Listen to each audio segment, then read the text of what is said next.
discount తీయడం ఇదంతా చేయడం అలవాటు కాబట్టి అప్పుడు ఏంది మొత్తం నువ్వు 100 సామాన్లు కొన్నావు 100 కలిపేసేసి ఇప్పుడు క్యాలిక్యులేటర్ అప్పుడు క్యాలిక్యులేటర్ మా బాబాయ్ పడితే నేనేమో బీకామ్ చేస్తున్నాను కదా నాకు అప్పుడు క్యాలిక్యులేటర్ బ్యాన్ కాలేజీలో కాబట్టి చేతితో నోటుతోనే లెక్క వేయడం అలవాటు దాంతో అవన్నీ వేసేసి ఫైనల్ గా డిస్కౌంట్ కూడా వేసేసి తీసేసి చెక్క అయిపోద్ది వాళ్ళు క్యాలిక్యులేటర్ చేసే పని నేను నోటుతో చేశాను అందుకని అట్లా అలవాటు అయిపోయింది నన్ను బద్దాక కంపల్సరీ ప్రతి ఏడాది పెట్టుకునేవాడు తర్వాత వాళ్ళు పీడబ్ల్యూడి గ్రౌండ్స్ లో పెట్టేవాళ్ళు అప్పుడు ఈ అనుమతులు ఎట్లాగా ఇదొక దాన్ని ఏమంటారు ఆర్గనైజ్డ్ టీమ్ లాగా ఉంటారు ఈ ఏడాది 50 షాపులు ఉంటే వచ్చే ఏడాది 70 అవుతాయి 100 అవుతాయి ఆ టీం వాళ్ళకి మనం ఇంత లంచాల డబ్బులు ఇచ్చేయాలి వాళ్ళు అగ్నిమాపక శాఖ కింద పోలీస్ శాఖ కింద రెవెన్యూ శాఖ కింద ఇచ్చి ఒక షాప్ కి మనకి 25,000 అవుతుందంటే పైన ఒక 15,000 రూపాయలు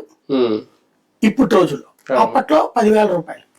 పైన లంచాల కిందకి ఇచ్చేసుకోవడం మనకి సరిగ్గా వర్షం పడకుండా ఉంటే 50,000 వస్తాయి వర్షం పడిందంటే సరుకు మిగిలిపోతుంది లాస్ అవుతాం లేదా ఆ 30,000 40,000 అవుతుంది